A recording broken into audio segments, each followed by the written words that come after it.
En esta segunda parte de columna vamos a conocer y a desarrollar las patologías que la afectan.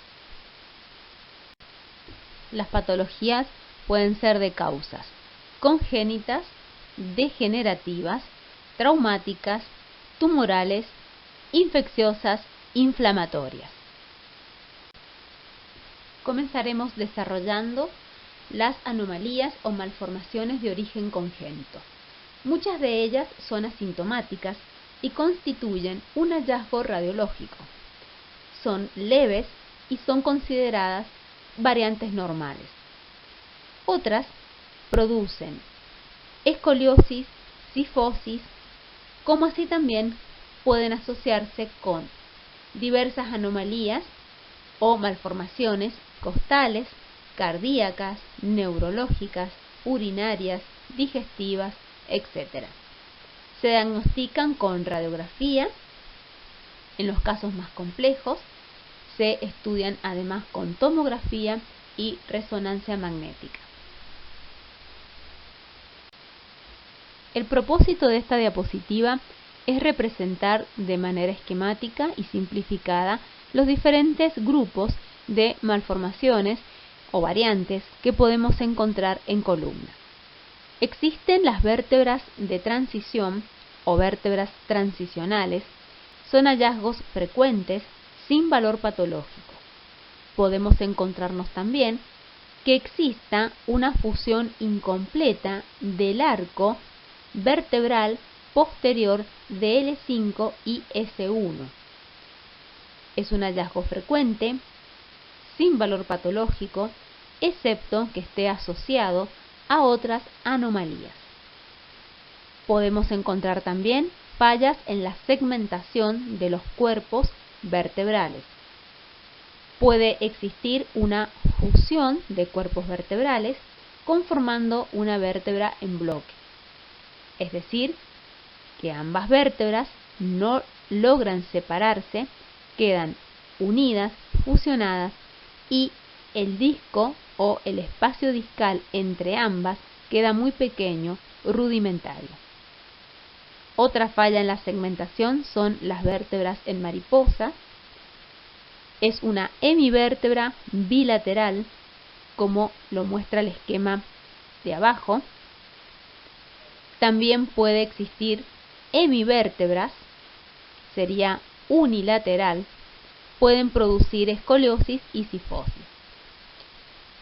El grupo de malformaciones más graves corresponden a los defectos del cierre del tubo neural, produciendo meningoceles, mielomeningoceles. Pueden asociarse a otras malformaciones. Este grupo se estudia mejor con resonancia. Vértebra transicional. Es un hallazgo frecuente. La vértebra de transición ocurre en los límites de los diferentes sectores de la columna. La vértebra de transición adquiere las características de sus vértebras vecinas. La más común es la vértebra de transición lumbosacra. No tiene valor patológico. Tenemos distintos pacientes, son radiografías de columna lumbar. La imagen A es una proyección frente anteroposterior de columna lumbar que no tiene vértebra de transición. Esto es, podemos ver el último segmento dorsal representado por D12 con la articulación de la última costilla. Por debajo del mismo podemos contar 5 vértebras lumbares, L1, L2, L3, L4, L5, que están cada una de ellas separadas correctamente, y en el frente podemos ver el hueso sacro. Repito, no existe vértebra de transición. En cambio, en la imagen B es otro paciente donde no podemos contar con la misma facilidad que en el paciente A los 5 segmentos lumbares. Vemos el último segmento dorsal de 12 con la última costilla y luego contamos L1, L2, L3, L4 y L5 lo vemos que no está del todo separado de S1. Eso es entonces una vértebra de transición lumbosacra donde L5 adquiere las características de su vecina S1. La flecha nos indica que no existe una separación, sino que están fusionadas. La imagen C es como se ve en la proyección de perfil. Podemos encontrar entre ellas un espacio discal que es menor, pero no significa que esté reducido o que esté patológico, sino que es una variante normal. El paciente de la imagen D es otro paciente donde L5 adquiere parte de las características de S1, pero no está fusionado con él, sino que hay una hemisacralización de L5, en este caso es del lado izquierdo, donde la flecha nos marca que hay una neoarticulación entre L5 y S1. En algunos pacientes esto se informa porque puede generar lumbalgia o no. Otra situación que podemos encontrar es la falta de fusión del arco posterior de alguna vértebra. Lo más común es a nivel de S1, también L5, también llamado espina bífida oculta o ausencia de osificación del arco posterior.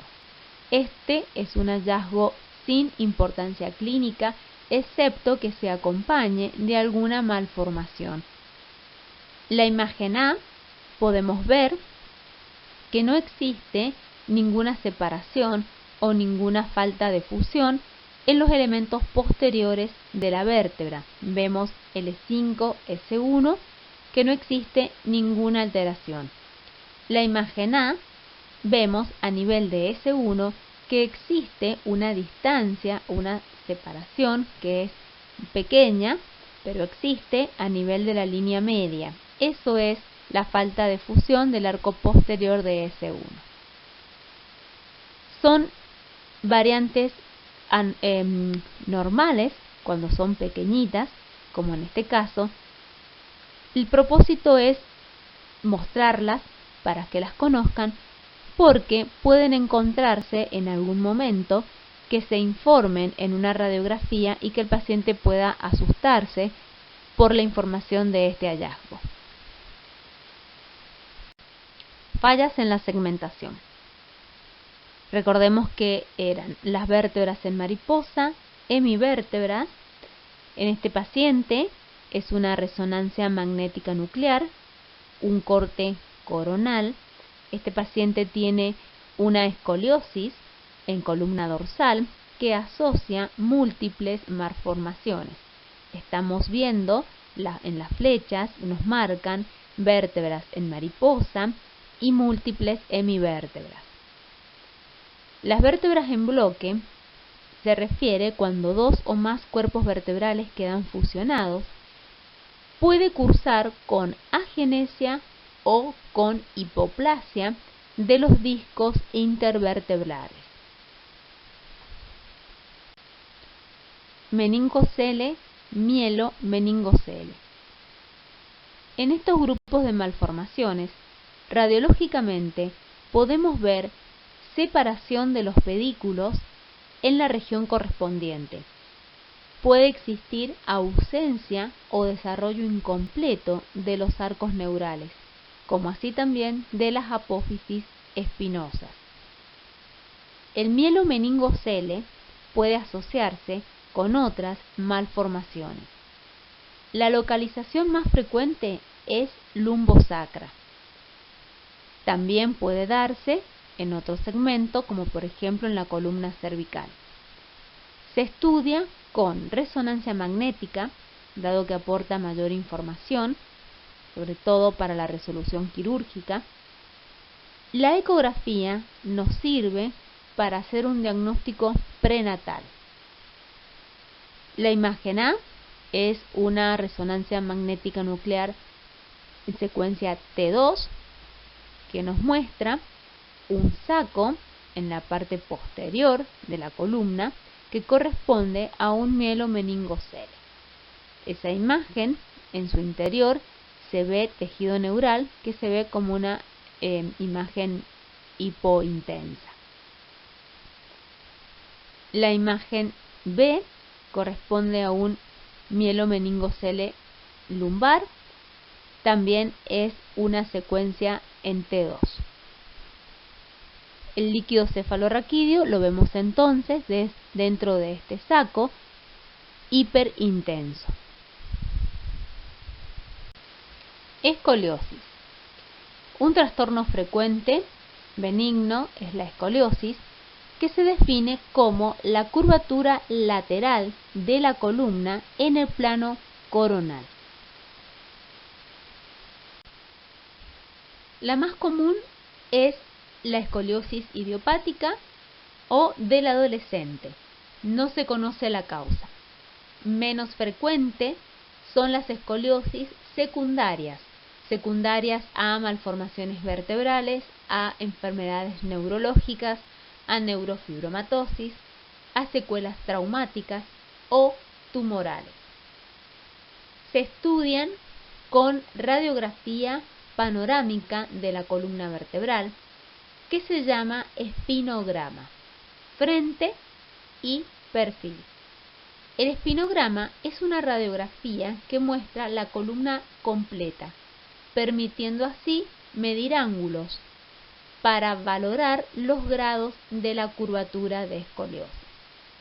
También se puede estudiar mediante RX del segmento de la columna que nos interesa estudiar. El paciente debe estar de pie.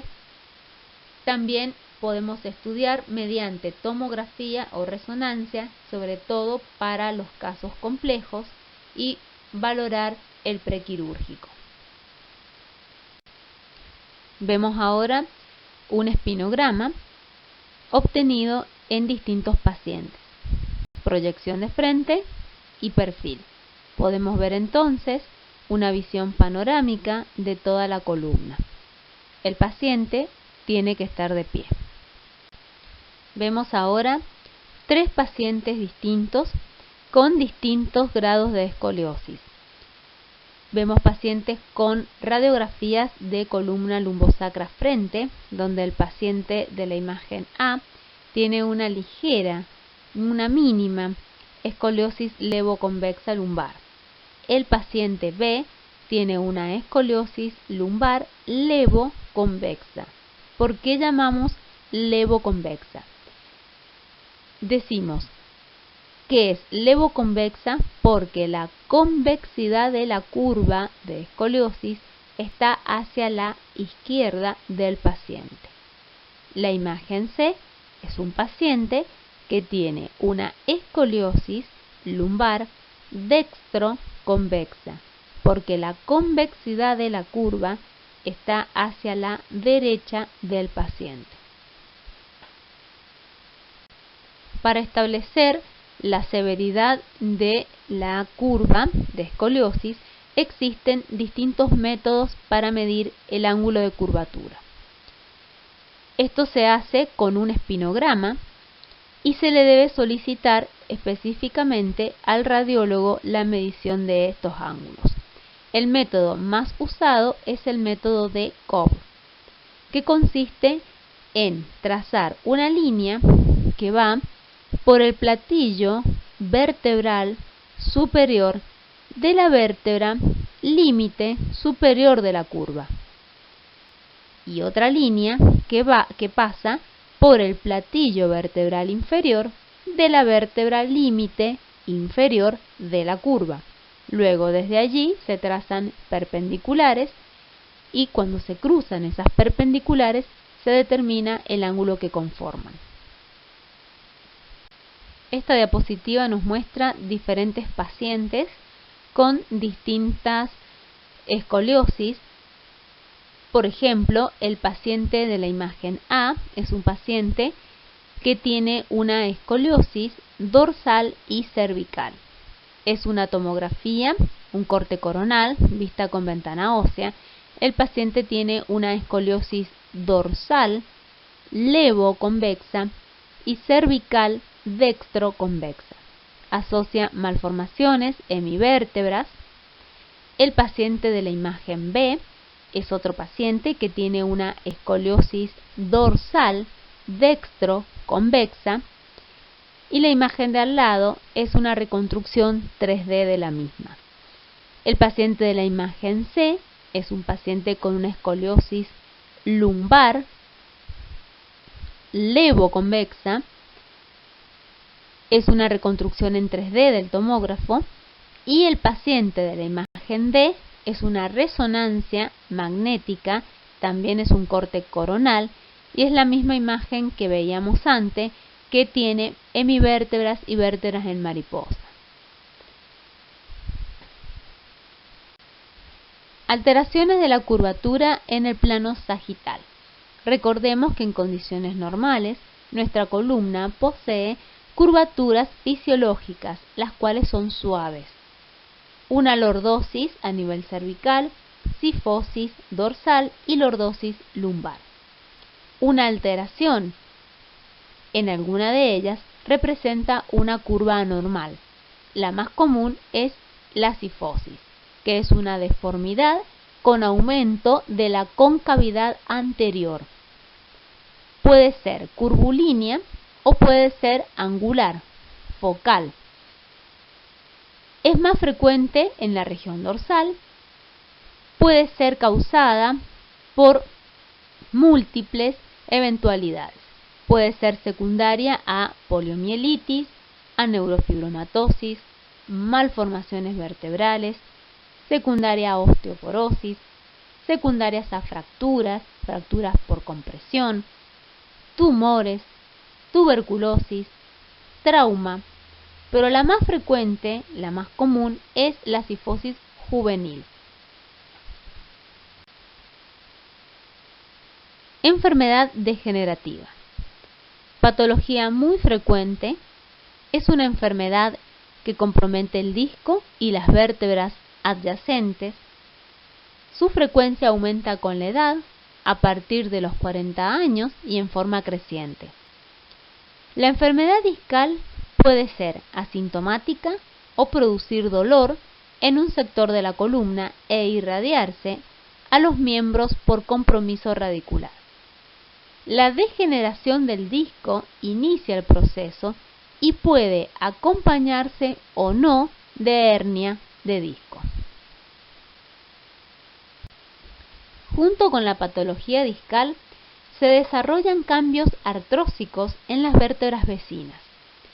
Artrosis de los platillos vertebrales adyacentes al disco, hipertrofia y artrosis de las articulaciones intervertebrales, disminución de la altura del disco, osteofitos, etc. Todos estos cambios son visibles en la radiografía, aunque la radiografía tiene un valor limitado, dado que no confirma ni descarta la presencia de protrusión o hernia discal. Para esto necesitamos evaluar mediante resonancia. Signos radiológicos de degeneración discal, espondiloartrosis.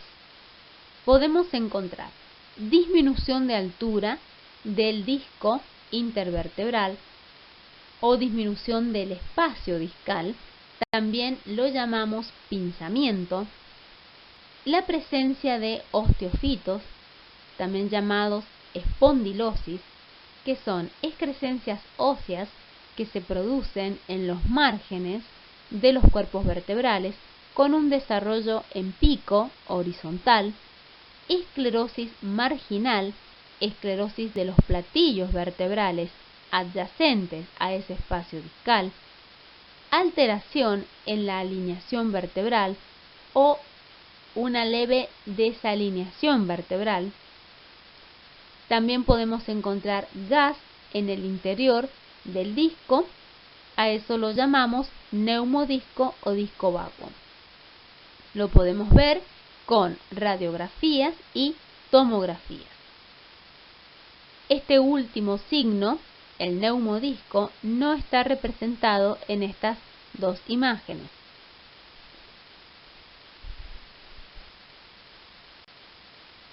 Vemos con más detalle en esta diapositiva el paciente que se mostraba anteriormente. Corresponde a una columna cervical con múltiples y avanzados cambios degenerativos. Existe un pinzamiento o disminución del espacio discal entre la vértebra C5 y C6. También podemos llamarle a esto disminución del quinto espacio discal. También vemos osteofitos, también llamados espondilosis, que son esas excrescencias que se producen en los márgenes de las vértebras, muy característico de las enfermedades degenerativas.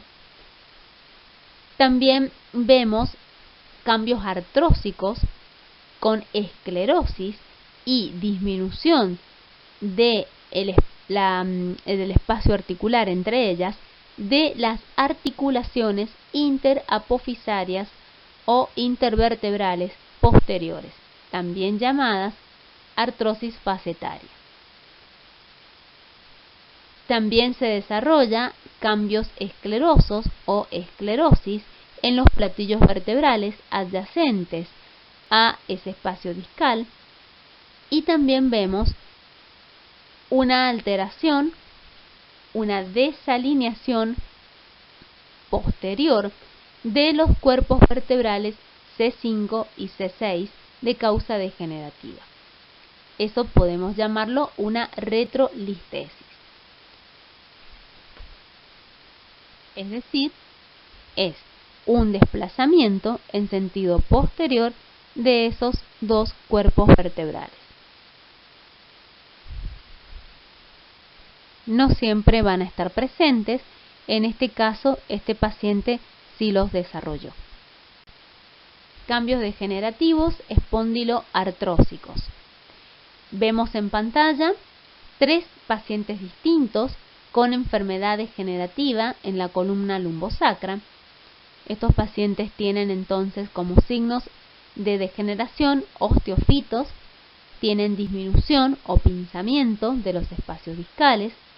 También tienen, representado por el número 4, esclerosis, artrosis de las articulaciones interapofisarias posteriores, también llamada facetaria. Y en el caso del paciente de la imagen C, vemos, representado por el número 3, el signo radiológico que anteriormente no habíamos visto, pero lo habíamos mencionado, que es el neumodisco. Hace referencia a esa línea radiolúcida que se ve en el interior del quinto espacio, que corresponde a la presencia de gas en el interior del disco. También llamamos a esto disco vacuum. Algunos lo llaman así.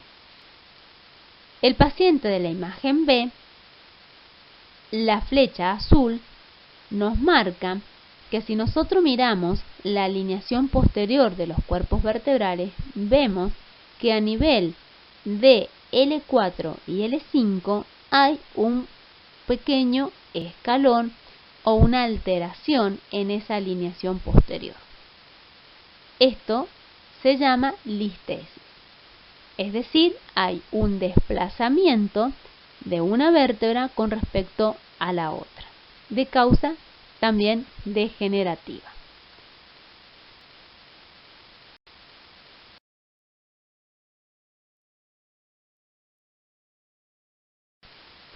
Hernia discal. El disco intervertebral se enferma. Se rompen las fibras del anillo fibroso y el núcleo pulposo, puede migrar. Si lo hace hacia arriba o hacia abajo, provoca erosiones en los platillos vertebrales, dando así hernias centrales o intraesponjosas o también llamados nódulos de Small, que generan dolor. Si migra en sentido posterior hacia el conducto raquídeo y lateral hacia los orificios neurales, estamos en presencia de una hernia posterior y lateral. Las hernias se estudian con resonancia magnética. Cuando está contraindicada una resonancia, puede estudiarse con tomografía, pero el método de elección es la resonancia. Muestra el compromiso del saco tecal, de la médula espinal, de las raíces nerviosas. Los discos que más afectados suelen estar son los discos de la región cervical entre C4 a C7 y a nivel de la columna lumbar entre L3 a S1. Tipos de hernias de disco.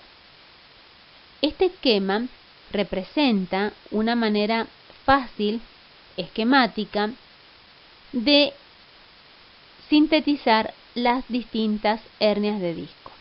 En el esquema número 1 está la morfología de un disco normal, el cual posee un borde posterior cóncavo hacia el conducto raquídeo. El número 2 es un disco que ha sufrido una protrusión global y el anillo fibroso pierde su morfología cóncava y se ha tornado convexo. El esquema número 3, estamos ya en presencia de una hernia discal, donde se rompe el anillo fibroso, dando una protrusión en sentido central posterior, una hernia discal central. El número 4, la protrusión es posterior y lateral. El número 5, la protrusión puede ser intra o extraforaminal. Posterior, en este caso, es hacia el lado izquierdo.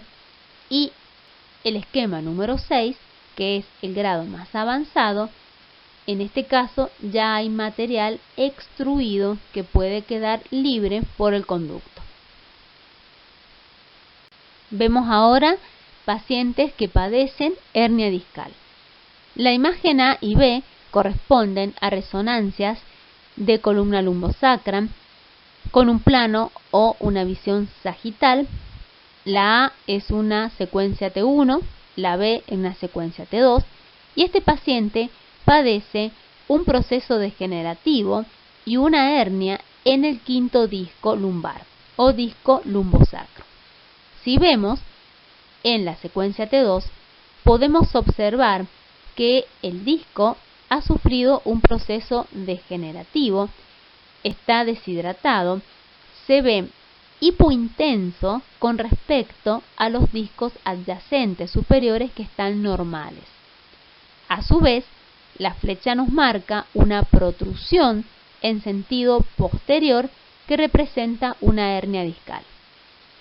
La imagen C es otro paciente, el cual tiene material extruido libre por el conducto y representa una hernia discal del grado 6 con material extruido. Es una resonancia, secuencia T2, vista o corte sagital. La imagen D es otro paciente que también tiene una hernia discal central posterior, como se ve en un plano o en un corte axial. Es más fácil de evaluar en el plano sagital.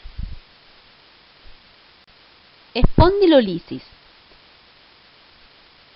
Cuando hablamos de espondilolisis, hacemos referencia a un trastorno que produce una solución de continuidad, es decir, una falta de unión adquirida a nivel de la pars interarticularis de la vértebra, es decir, a nivel de la lámina.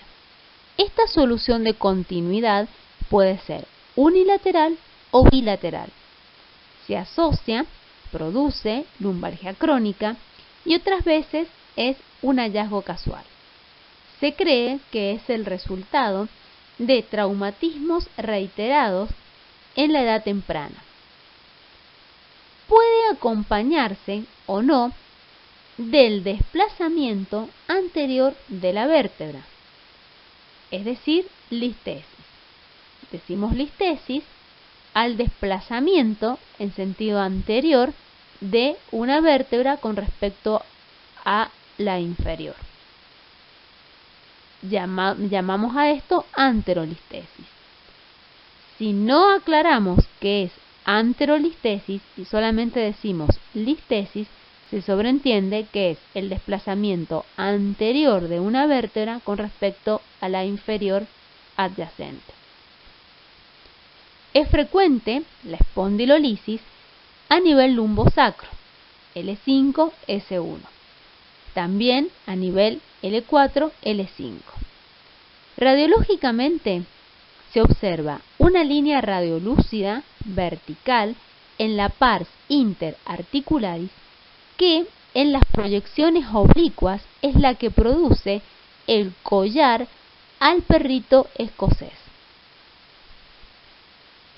Anteriormente habíamos visto que la utilidad de las radiografías de proyecciones oblicuas en la columna lumbar eran para esta patología.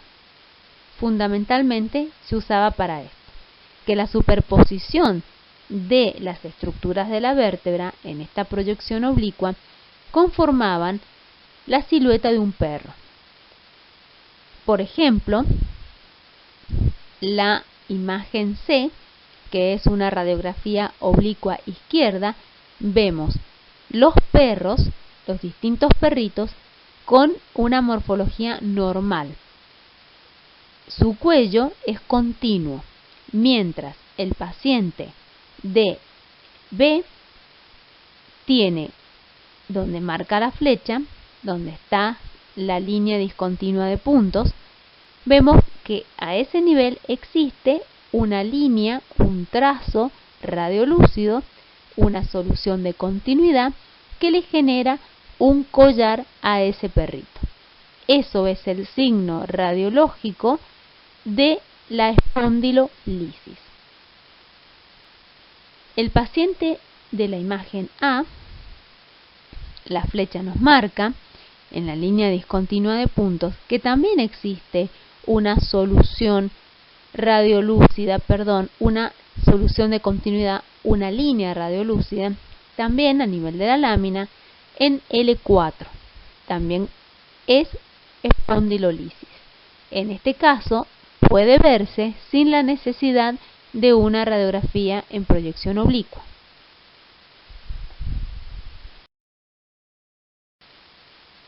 Espondilolistesis. Listesis o espondilolistesis. Este término hace referencia al desplazamiento de un cuerpo vertebral sobre otro subyacente. La mayoría es un desplazamiento en sentido anterior de un cuerpo vertebral sobre uno subyacente inferior. La mayoría de estas listesis ocurren a nivel de la unión lumbosacra y pueden ser secundario a espondilolisis, como vimos en la diapositiva anterior, y sería una espondilolisis con espondilolistesis, o las listesis también pueden ser, en menor medida, secundarias a los trastornos artrósicos degenerativos. Para clasificar la distinta severidad, los distintos grados de listesis, existe una clasificación, que es la clasificación de Meyerding, la cual tiene 4 grados. El grado 1 corresponde a un desplazamiento del 24% hacia adelante de la vértebra superior. El grado 2 es cuando es un desplazamiento del 50%. El grado 3 hace referencia a un desplazamiento del 75%. Y el grado 4 es un desplazamiento del 100%, incluso una ptosis vertebral. Para sintetizar entonces, tenemos en la En la diapositiva, el paciente A y el paciente B, los cuales presentan una solución de continuidad en la pars interarticular de la vértebra a nivel de la lámina que corresponde a una espondilolisis. Además, el paciente A tiene una listesis, es decir, un desplazamiento de L5 sobre el sacro, listesis de L5. Este caso es entonces espondilolistesis con espondilolisis, mientras que el paciente B tiene una lisis a nivel de L4, pero no se acompaña de listesis. Entonces es un caso de espondilolisis sin listesis. El paciente C y el paciente D tienen avanzados cambios degenerativos y además presentan desplazamiento o listesis de L4 sobre L5, el paciente C, y el paciente D de L5 sobre S1 o listesis de L5, pero no tienen espondilolisis. Entonces, estos casos son pacientes con espondilolistesis sin espondilolisis, de causa degenerativa. Traumatismos. Las lesiones traumáticas de la columna pueden ser lesiones muy graves, con riesgos para la médula y consecuente cuadriplejía o paraplegia. El paciente tiene que ser movilizado con mucho cuidado y con collar ortopédico. Las localizaciones más frecuentes de las fracturas son las zonas bisagras, las zonas de transición, es decir, cervical alta, C1, C2, cervical baja, C5, C6, C7 y la unión dorso-lumbar de 9 a L2. En el 20% de los casos existen fracturas múltiples, se estudian con radiografía, con tomografía y con resonancia.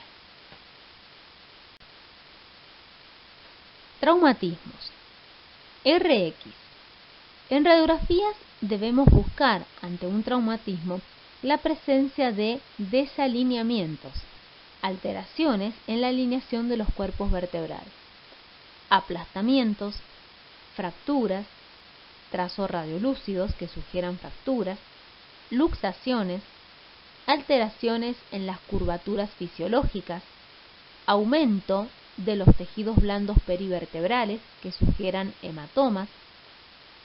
Se realiza de forma sistemática una radiografía de columna cervical, la incidencia perfil, que debe incluir, para una correcta evaluación, poder ver hasta el segmento C7. Si el trauma ha sido menor, la radiografía es suficiente. La tomografía es de elección por la mayor sensibilidad y rapidez para evaluar fracturas, luxaciones y también evaluar otros órganos. La tomografía multicorte, multidetector, permite además reconstrucciones multiplanares y en 3D. Los planos sagitales aportan gran información. Estaría indicada ante la presencia de una fractura que se visualiza en RX, ante un trauma grave con signos neurológicos, ante un paciente politraumatizado o inconsciente y cuando persiste dolor con exámenes de radiografía normal. La resonancia, como ya sabemos, es de elección para evaluar partes blandas.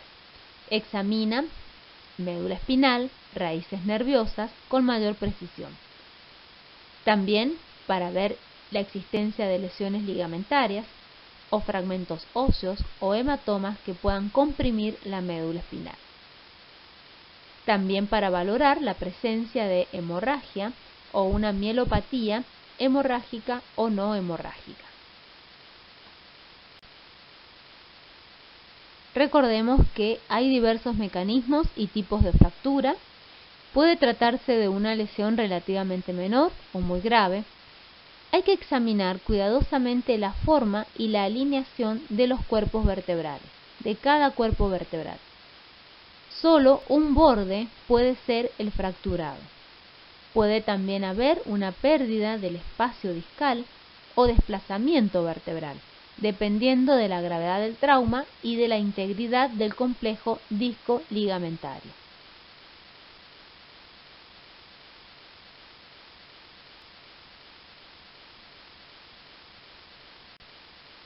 Fracturas verticales. Los cuerpos vertebrales pueden fracturarse de arriba a abajo. Esto implica una lesión grave. El paciente de la imagen A es una radiografía de columna cervical perfil, donde la flecha nos muestra trazos de fractura radiolúcidos verticales a nivel de los cuerpos vertebrales C3 y C4. Otro tipo de fractura, las fracturas en cuña o cuerpos vertebrales comprimidos, en la columna cervical y lumbar puede ser una lesión grave. Si el cuerpo vertebral se acompaña de estallido, es decir, múltiples trazos de fractura, son lesiones inestables. Puede existir la retropulsión de un fragmento óseo hacia el canal raquídeo. Otras veces, estas fracturas en cuña pueden ser estables, por ejemplo, en la región dorsal, que provoca la conformación en forma de cuña o triangular de la vértebra dorsal, que normalmente tiene una morfología cuadrada. El paciente B es un paciente que presenta a nivel de los segmentos dorsales medios una fractura con forma de cuña porque tiene una menor altura anterior del cuerpo vertebral. Son clínicamente menos graves, pero dolorosas.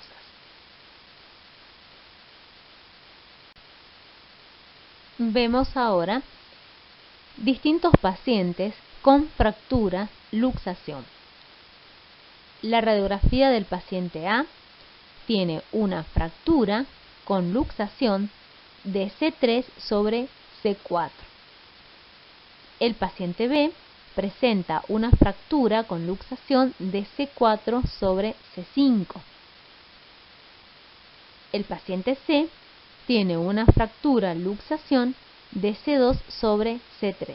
En estos casos está indicado una exploración con tomografía y o resonancia. Tanto la alineación anterior como la alineación posterior de estos cuerpos vertebrales se encuentra alterada. Puede producirse en cualquier nivel de la columna. Todas estas lesiones necesitan exploración neurológica. En la luxación anterior, el cuerpo vertebral se ha desplazado anteriormente. Puede existir subluxación con rotura de ligamentos, sin fractura, sería una lesión estable, o puede existir una fractura del arco neural con probable lesión medular, una fractura inestable es esta última. Un traumatismo más avanzado. Tenemos el paciente A, tiene un trauma de la columna cervical. Vemos una resonancia sagital T1, donde la flecha nos muestra una fractura con luxación a nivel de C6,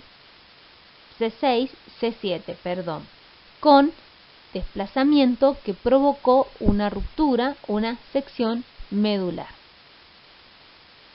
La imagen inferior es otro paciente con un traumatismo en columna lumbar. Vemos resonancia sagital en T1 y T2 que muestra también una fractura luxación, pero no existe sección medular.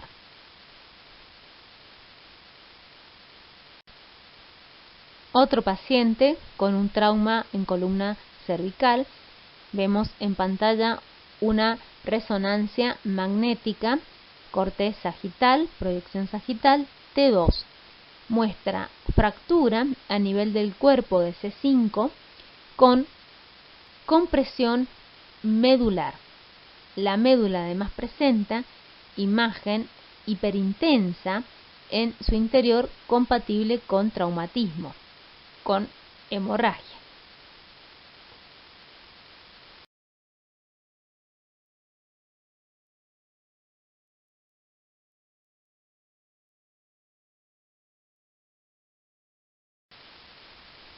fractura de la apófisis odontoides es frecuente. Vemos cortes de tomografía que muestran trazos radiolúcidos compatibles con fractura a nivel de la apófisis odontoides.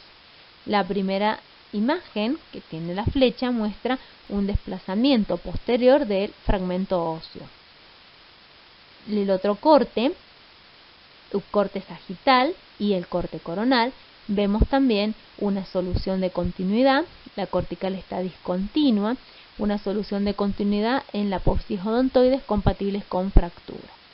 Para evaluar C1, el atlas y el axis, ante la sospecha de una fractura, lo ideal es hacer una tomografía. Si en la radiografía vemos un trazo de fractura como las anteriores o una alteración en la alineación posterior, también estaría indicado para evaluar con mejor precisión una tomografía. La imagen de abajo es un corte de tomografía, un corte axial, visto con ventana o filtro óseo. La flecha nos marca una solución de continuidad a nivel de la lámina derecha, compatible con fractura.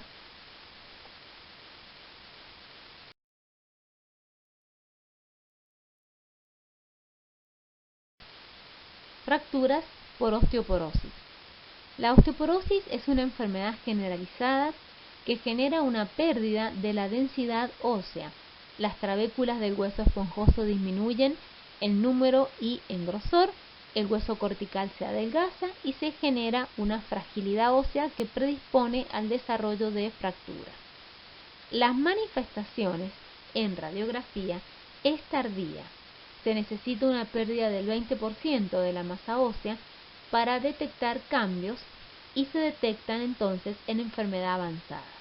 La densitometría ósea es el método más sensible para el diagnóstico. Cuando son visibles los cambios radiológicos, estos son pérdida de la densidad ósea, es decir, la vértebra se torna más radiolúcida. Podemos ver también un acuñamiento vertebral anterior, es decir, una pérdida de la altura anterior del cuerpo vertebral, tomando una morfología triangular. Entonces, acuñamiento vertebral anterior y cifosis, producido por múltiples fracturas por compresión. Los cuerpos vertebrales bicóncavos, dando el aspecto de vértebra en pez, es producido por la presión que ejerce el núcleo pulposo del disco y son manifestaciones de enfermedad avanzada. Tenemos entonces en pantalla una radiografía de columna lumbar que muestra los cuerpos vertebrales bicóncavos con forma de pez con disminución de la densidad ósea. El paciente de la radiografía inferior a la derecha es un paciente que tiene una fractura con acuñamiento de un segmento dorsal medio, que es una enfermedad menos avanzada que el paciente anterior. La tomografía es útil para detectar el grado de cifosis y fractura, y los estudios de medicina nuclear, la gammagrafía con radioisótopos muestra un aumento de la captación en el caso de fracturas nuevas.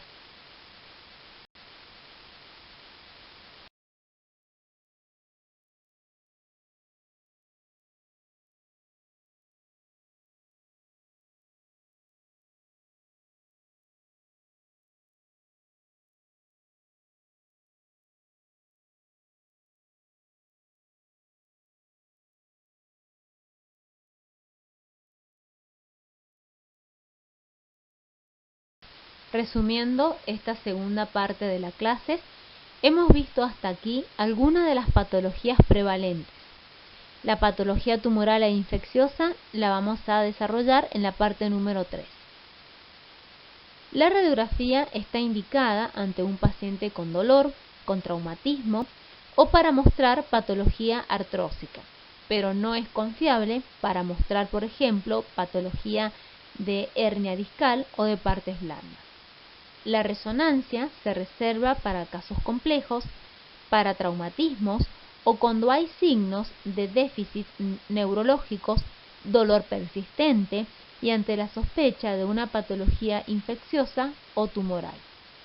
La tomografía es útil para localizar fracturas, para confirmar o descartar una lesión que se sospecha clínicamente cuando existen radiografías normales. Los estudios de medicina nuclear, el centellograma óseo, la gammagrafía, también son útiles cuando se sospecha una causa ósea no evidente de dolor. Ejemplo, una fractura oculta, tumores, espondilolisis y otras patologías.